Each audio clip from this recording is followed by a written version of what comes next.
الحمدللہ وکفا وسلام علی عبادہ الذین اصطفی اما بعد۔ میرے دوستو، اگر آپ یہ چاہتے ہیں کہ آپ مالدار بن جائیں، آپ کے گھر کے حالات ٹھیک ہو جائیں، آپ کے گھر کے اندر رزق کی تنگی دور ہو جائے، آپ کے رزق کے مسائل حل ہو جائیں، آپ کے اوپر اللہ کا فضل ہو جائے، آپ کے گھر سے مفلسی محتاجگی ختم ہو جائے، رزق کے جتنے مسائل ہیں اگر آپ ان کو ختم کرنا چاہتے ہیں، ان کا حل چاہتے ہیں، تو یہ بات اپنی زندگی کا معمول بنا لیں جو میں آپ کو بتلانے لگا ہوں۔ تو وہ بات یہ ہے، آپ اپنی زندگی کے اندر صدقہ کرنے کو معمول بنا لیں۔ میرے دوستو، صدقہ بہترین عبادت ہے اور صدقہ انسان کے رزق کے اندر اضافہ کرتا ہے۔ اللہ کے نبی علیہ السلام نے ارشاد فرمایا کہ صدقہ جو ہے وہ مصیبتوں کو ٹال دیتا ہے۔ عام طور پہ گھر کے اندر پریشانیاں آتی ہیں، مصیبتیں آ جاتی ہیں، بیماریاں آ جاتی ہیں، تو صدقہ کرنے کی وجہ سے اللہ بیماریوں کو دور کر دیتے ہیں، آنے والی مصیبتوں سے اللہ حفاظت فرماتے ہیں۔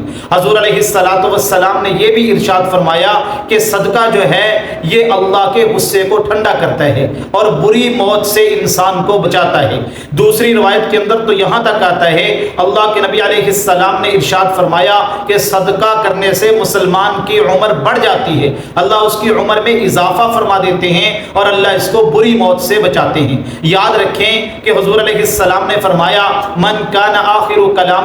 لا الہ الا اللہ دخل الجنہ۔ جب بندہ دنیا سے جا رہا ہو، اس کی زبان کے اوپر کلمہ جاری ہو جائے، اس کو اچھی موت آ جائے، تو اللہ پاک اس کو جنت میں داخل فرما دیتے ہیں۔ تو صدقہ جو ہے یہ بہترین عمل ہے، صدقے کی برکت سے اللہ انسان کے مومن کے رزق کو بڑھا دیتے ہیں۔ حدیث مبارکہ کے اندر تو یہاں تک آتا ہے، اللہ کے نبی علیہ السلام نے فرمایا، جب مسلمان بندہ کسی ایک کھجور کا صدقہ کرتا ہے، حدیث کا مفہوم یہ ہے، اللہ کے نبی فرماتے ہیں یہ صدقہ اللہ کے دائیں ہاتھ میں جاتا ہے اور پھر اللہ اس کے صدقے کو بڑھاتے رہتے ہیں، پالتے رہتے ہیں۔ جب یہ قیامت کے دن اللہ کے دربار میں پیش ہوگا تو اس کا یہ کھجور کے برابر کیا ہوا صدقہ احد پہاڑ کے برابر وزن کے اعتبار سے چلتا ہوا آئے گا، تو یہ کہے گا یا اللہ یہ کیا ہے، میں نے تو اتنا بڑا عمل کوئی کیا ہی نہیں ہے۔ اللہ فرمائیں گے میرے بندے، فلاں موقع پر تو نے ایک کھجور کے برابر صدقہ کیا تھا لیکن اخلاص کے ساتھ کیا تھا، میری رضا کے لیے کیا تھا،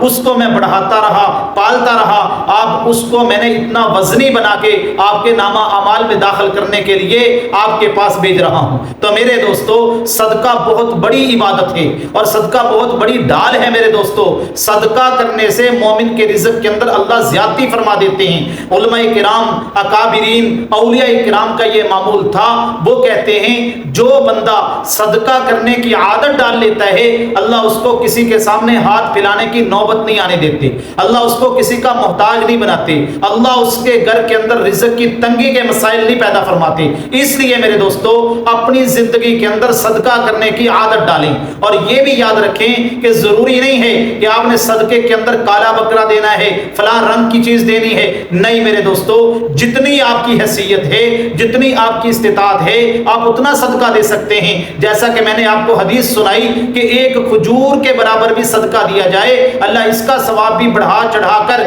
قیامت کے دن اس کو احد پہاڑ کے برابر عطا فرمائیں گے۔ اللہ ان باتوں پر ہمیں عمل کرنے کی توفیق عطا فرمائے۔